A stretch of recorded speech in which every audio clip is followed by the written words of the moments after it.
Hi everyone, my name is Kate Sjovold and I'm a junior double majoring in environmental studies and geography with a minor in women's studies.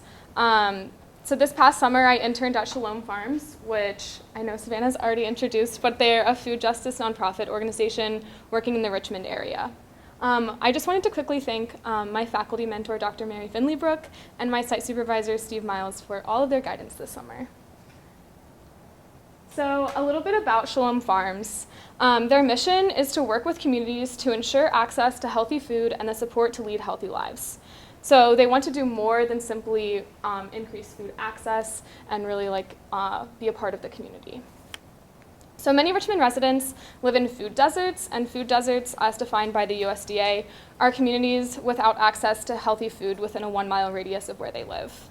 Thousands of people in the Richmond area live in food deserts. They tend to be concentrated in low-income and minority communities and may be completely devoid of any healthy food options. People usually rely on corner stores and fast food places for most of their nutritional needs, which is obviously not ideal.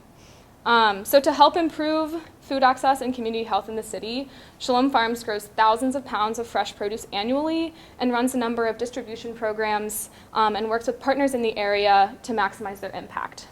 Shalom Farms currently has 2 farms in the Richmond area, a 12-acre farm in Powhatan that produces on about 8 acres, and a smaller urban farm in Richmond's north side, which is in its second season of production. So looking at their programs and partnerships, this is kind of the bulk of Shalom Farms programming. I just wanted to touch on what some of them are to give you more context for what we do. One of the initiatives is the Healthy Corner Store Initiative, which is essentially a collaboration between the Virginia Department of Health, corner store owners, other local farms, and community partners that keep produce stocked in corner store fridges, specifically for produce, all around Richmond. So a combination of fruits and vegetables are available at a very affordable price, and most importantly, this is where people in the neighborhoods are already shopping, so it's very accessible. They also have a mobile market, which down there, that's their little mobile market, Grown to Go.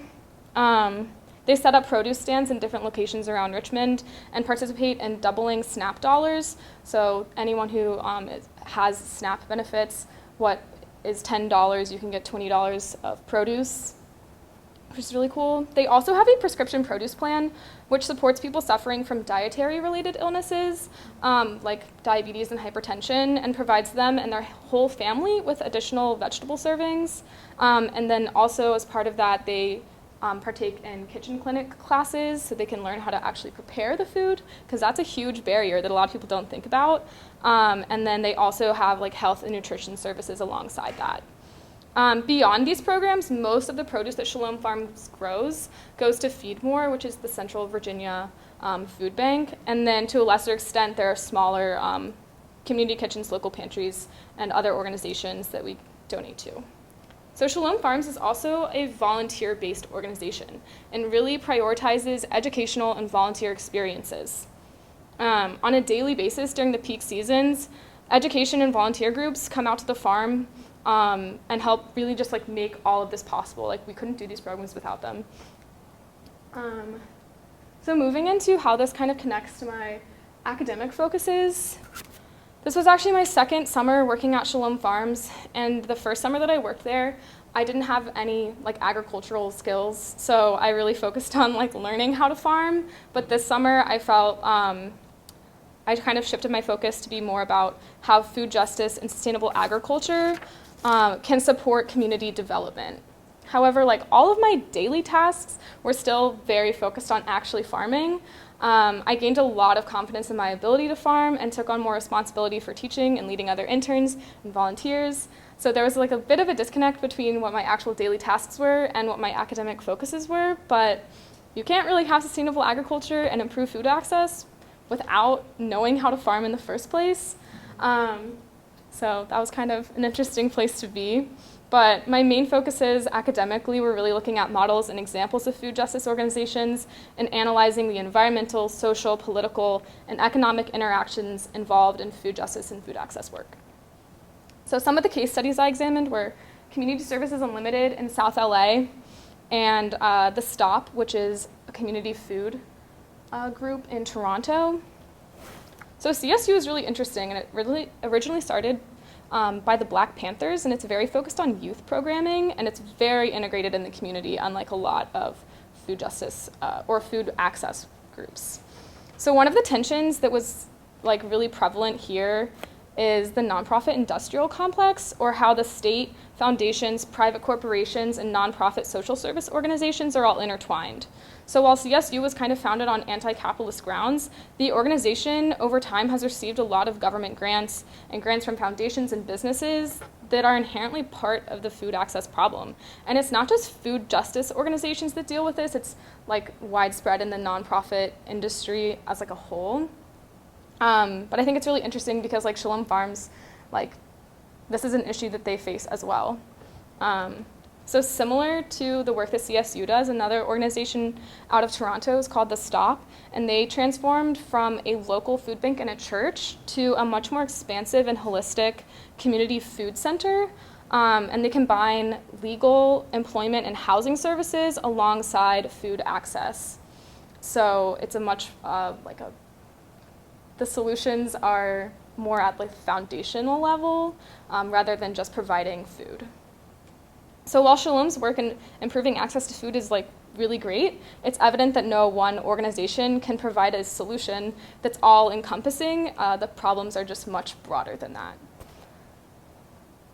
So moving into my final project, I took more of a creative approach and created a zine, which for those unfamiliar with the concept is essentially a self-published and hand-created magazine, and I focused on food justice, agriculture, and science concepts. In reading a lot of the journal articles and case studies throughout the summer, I found that a lot of people writing about these topics don't actually know very much about plants or growing food in general. They're often really critical and skeptical of local food movements to improve food access, but they don't really have that face-to-face interaction with local farmers and the community itself sometimes. So to actually solve food insecurity does involve a lot more than community farming, and is tied to complex and inadequate welfare systems, big agriculture, and broader social and economic policy failures.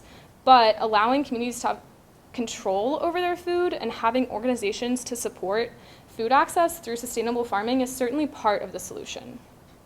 So I created the zine really to make information about food justice, food access, plant biology, and then projects on composting and creating your own garden much more accessible to the general public. An academic paper is not necessarily an effective way to disseminate information broadly, but through combining visuals and text in a more approachable format, this could be a really valuable resource that's read a lot more widely. So I really wanted to inform people and encourage them to get involved in growing food, whether that's in their backyard or in their community or volunteering at a farm. But I also wanted to include science concepts because in K through 12 education, these aren't things that are necessarily covered. Like, it might be covered in an elementary biology class as like a side note about how bees are cool, but it's not necessarily the same level of information. So these are a few pages from the zine, which it's going around right now, but this gives you an idea of the different kinds of concepts that I included. The first one right here is about food justice, which is this is obviously a very complex topic, but I wanted people to at least have the vocabulary to talk about these problems. So I provided like a small definition of what food justice is and how it works. And then I included some like plant biology. This is like plant structure. It's the anatomy of a tomato plant, which is pretty cool. Maybe you don't know how that works, but now you do. And then also there are some how-to sections about like how to create your own raised garden bed, which seems like a really intimidating topic, but I literally broke it down into 6 steps, and they're very easy to assemble, and they can last a really long time.